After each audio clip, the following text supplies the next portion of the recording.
Alright, here is another 17C video about classifying critical points. This one I think has multiple critical points, but let's find out. So, here's our function of two variables, x cubed minus y cubed plus 3xy. Here are our partials again. 3x squared plus 3y equal to 0. Fy is negative 3y squared plus 3x equal to 0.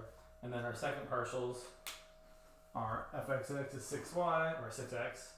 Fyy is negative 6y, and fxy derivative of this is 3, or fyx also 3. Should be the same.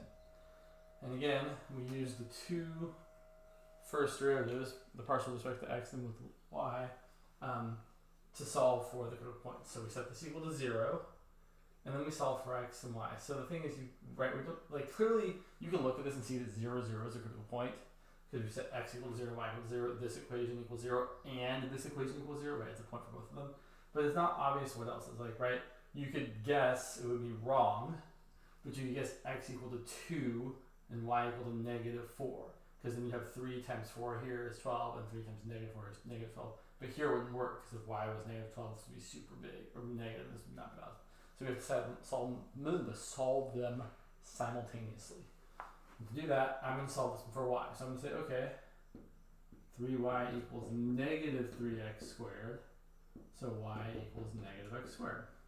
And then this one, I get 3x equal to positive 3y squared. So x equals y squared. And then we plug in one of these into the other one. Let's take this one and substitute it in for y right there. So I'm going to get, let's see, x equal to negative x squared squared. So x equals positive x to the fourth. This is actually very much the same equation we saw in the previous problem. So here we get 0 equal to x to the fourth minus x.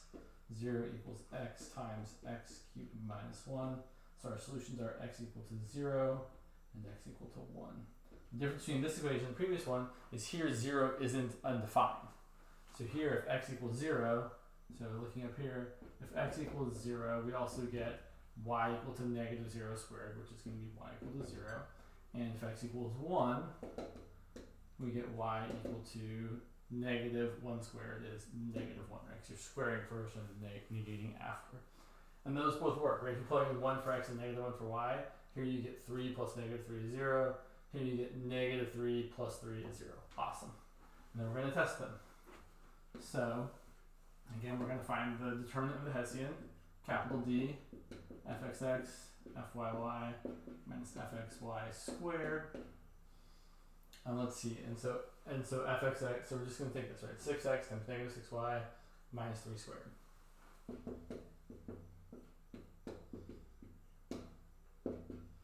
So that's going to be negative 36xy minus 9. So plugging in 0, 0, which you can write this way or with the vertical line for evaluation, you're going to get 0 minus 9, which is negative. So 0, 0 is a saddle. Plugging in 1, negative 1, you get, let's see, negative 36 times 1 times negative 1 is positive 36 minus 9, which is positive. So that means since the derivative is positive, sorry, not the derivative, since the determinant of the Hessian is positive, it's either a max or a min. We look back at the second partials, and we see that fxx is positive, fyy is also positive, so we end up getting a, well, minimum, right? Because positive second derivative means concave up.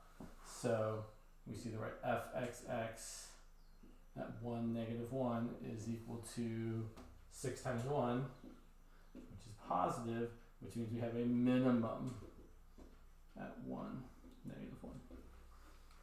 All right, I've got one more example for you guys, and that'll be it.